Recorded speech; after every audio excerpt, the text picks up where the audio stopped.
আসসালামু আলাইকুম। শুক্রবার মুসলমানদের জন্য সপ্তাহের শ্রেষ্ঠ এবং বরকতময় একটি দিন। এই দিনকে সাপ্তাহিক ঈদের দিনও বলা হয়।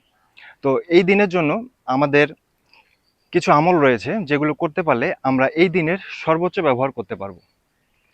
তো এই দিনের সর্বোচ্চ ব্যবহার করতে গেলে আমাদেরকে যে আমলগুলো করতে হবে সেগুলো হলো আমাদেরকে ৫ ওয়াক্ত নামাজের পাশাপাশি এগুলো আমল করতে হবে অবশ্যই।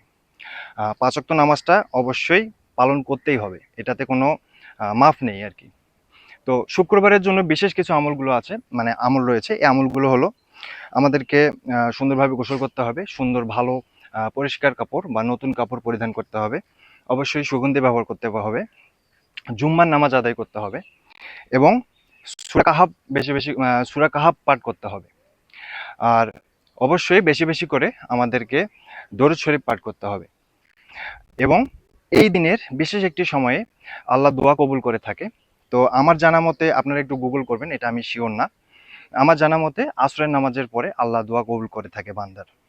তো আসুন আমরা সবাই এই আমলগুলো একসাথে পালন করি, কারণ মুসলমান হিসেবে আমাদের এটা দায়িত্বের মধ্যে পড়ে বা ফরজ বিধানের মধ্যে পড়ে। যেমন ৫ ওয়াক্ত নামাজ পড়া ফরজ, আমাকে এটা পড়তেই হবে। তো এর পাশাপাশি আমরা যদি এই আমলগুলো করি তাহলে আমরা বাড়তি একটা সওয়াব নিতে পারছি বা নেকি পাচ্ছি।